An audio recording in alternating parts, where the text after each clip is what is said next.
Hi friends, நான் இன்றைக்கி பப்பாளிக்காய் பொரியல் பண்ண போகிறேன். அது எப்படி பண்ணலாங்கிறத பார்க்கலாம். நான் ஒரு பப்பாளிக்காய் எடுத்துருக்கேன். இதோட மேல் தோலை ஃபஸ்ட்டு சீவி எடுத்துடலாம். நான் மேல் தோல் எடுத்துட்டேன். இனி இதை பொடி பொடியாக கட் பண்ணி எடுக்கணும். நான் பொரியல் பண்ணுறதுனால பொடியாக கட் பண்ணியிருக்கேன். இனி பொரியல் பண்ண ஆரம்பிச்சிடலாம். நான் இங்கே ஒரு 3/4 கப் அளவு அரிசி எடுத்துருக்கேன். புழுங்கல் அரிசி தான். இங்கே அரைக்கிறதுக்காக தேங்காய், வத்தல் மிளகாய், மஞ்சள் பொடி, சோம்பு, 2 பல் பூண்டு எடுத்து வச்சுருக்கேன். இங்கே அடுப்பில் ஒரு பாத்திரத்தை வச்சு அது சூடானோடனே நம்ம எடுத்து வச்சுருக்கூடிய அரிசியை அதில் போட்டு வறுத்து எடுக்கணும். ஃபஸ்ட்டில் ஹை ஃப்ளேமில் வைங்க. அது கொஞ்சம் கலர் மாறி வரும்போது லோ ஃப்ளேமில் வச்சு வறுத்து எடுத்துடலாம். இப்போ பார்த்தீங்கன்னா அரிசி நல்லா வறுத்து எடுத்துட்டேன். இது மாதிரி இருக்கணும். இதை ஒரு பிளேட்டுக்கு மாற்றி ஆற விடலாம். அரிசி வறுத்து அதே பாத்திரத்தை அடுப்பில் வச்சுருக்கேன். அதில் 2 ஸ்பூன் எண்ணெய் விட்டுருக்கேன். எண்ணெய் சூடானோடனே கொஞ்சம் கடுகு, கொஞ்சம் உளுந்தம்பருப்பு போட்டிருக்கேன். உளுந்தம்பருப்பு பொன்னிறமானோடனே 2-3 வத்தல் மிளகாய் கிள்ளி போட்டிருக்கேன். இனி இதில் கொஞ்சம் கறிவேப்பிலை போட்டிருக்கேன். இந்த பொரியலுக்கு வெங்காயம் எதுவும் தேவையில்லை. நம்ம கட் பண்ணி வச்சுருக்கக்கூடிய பப்பாளிக்காயை அப்படியே சேர்த்துடலாம்.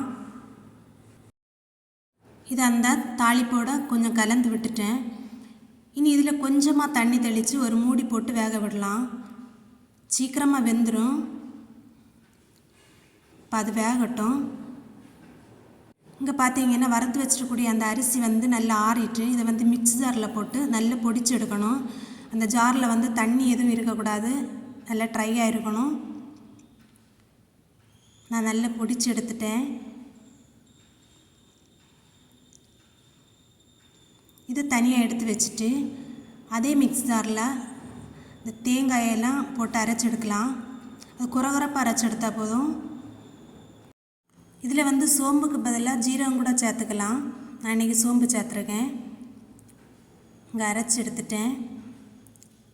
இங்கே பார்த்தீங்கன்னா பப்பாளிக்காய் வெந்துட்டு இது நல்லா குழஞ்சி வேக வேண்டாம். கொஞ்சம் தனித்தனியாக இருந்த மாதிரி இருக்கணும். அப்போ தான் நல்லா இருக்கும் பொரியல் பண்ணதுனால. இப்போ நம்ம எடுத்து பார்க்கும்போது இது மாதிரி இருக்கணும். இனி இதில் அந்த அரைச்சி வச்சிருக்கக்கூடிய அரைப்பை சேர்த்துடலாம். நான் மிக்ஸி ஜார்லேயும் கொஞ்சம் தண்ணி விட்டு அதையும் கூட விட்டுட்டேன். இனி இதை மூடி போட்டு ஒரு 2 நிமிஷம் வேக விடலாம்.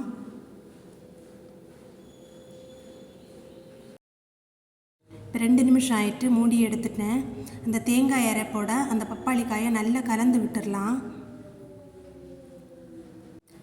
நான் நேரமே கொஞ்சம் உப்பு போட்டிருந்தேன். இப்போ கொஞ்சம் கூட உப்பு போடுறேன். உப்பு கொஞ்சம் அதிகமாக இருக்கணும். ஏன்னா இந்த பொடிச்சு வச்சிருக்கக்கூடிய அந்த அரிசி மாவையும் நம்ம போட போகிறோம். அது போடும்போது கரெக்டாக இருக்கணும். அதனால் கொஞ்சம் அதிகமாக உப்பு போட்டிருக்கேன். உப்பையும் நல்லா கலந்து விட்டுட்டேன். இந்த பொரியல் சும்மா சாப்பிடவே சூப்பராக இருக்கும்.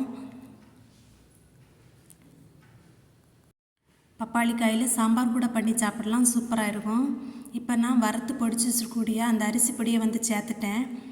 இனி மூடி போட்டு நம்ம அடுப்பை ஆஃப் பண்ணிடலாம். அந்த சூட்லேயே அது வெந்துடும். ஒரு 5 நிமிஷம் மூடி போட்டு அதுக்கு பிறகு நம்ம திறந்து அந்த பொடியை அந்த பொரியலோடு நல்லா கலந்து விட்டுக்கலாம்.